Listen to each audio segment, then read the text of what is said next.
Hey everybody, this is Aaron Whitehead. Welcome to Learn to Play the Piano. This is Lesson 5 in a series of short lessons. In this video, we'll learn about major and minor chords. Major and minor chords are primarily distinguished by the sounds that they make. A major chord has a distinctive happy or bright sound, and a minor chord has a dark or gray sound to it. To begin with, we'll look at the structural differences between major and minor chords, and then later we'll look at how to be very specific about determining whether a chord is major or minor. So to begin with, let's look at the D major chord. The D major chord is made up of the notes D, F sharp, A. And you can hear that it has a happy or a bright, sunshiny type of sound. Now if we take that D major chord and we lower the middle note, the F sharp, a half step down to F, that gives us a D minor chord.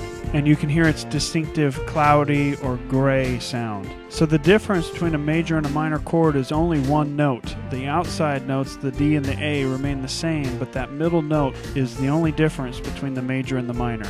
That middle note is typically referred to as the third. You may remember from our discussion on how to make chords that the scale degrees are used to create the chords, and that is the third scale degree of the D major scale.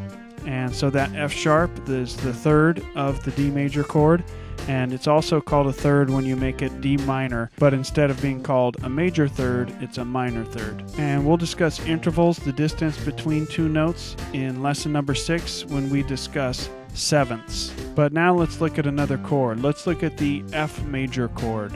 The F major chord is made up of the notes F, A, C, and again you'll notice the bright or sunshiny quality of that F major chord. And just like with the D major chord, if we take that third, the middle note A, and lower it a half a step to A flat, that gives us an F minor chord. And you can hear its distinctive dark sound or gray or cloudy sound that you get with minor chords. Now to look at this in more detail, we're actually going to count the number of half steps in between each note of each chord, both the major and the minor chords, and you'll see the difference between the two.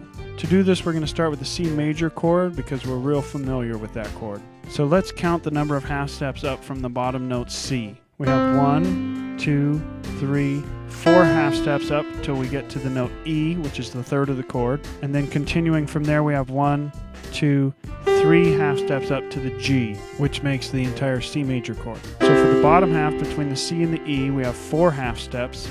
And on the top half from the E to the G, we have 3 half steps. So there's a combination of 4 to 3, respectively. Now on a minor chord, it's going to be the exact opposite. So let's look at C minor. Starting again from that C, we're going to go up 1, 2, 3 half steps to get to the E flat, which is the third of a C minor chord. And then continuing on from the E flat up to the G, we go 1, 2, 3, 4 half steps from the E flat up to the G to give us the full C minor chord. So you can see that in a minor chord, we have 3 half steps on the bottom and 4 half steps on the top.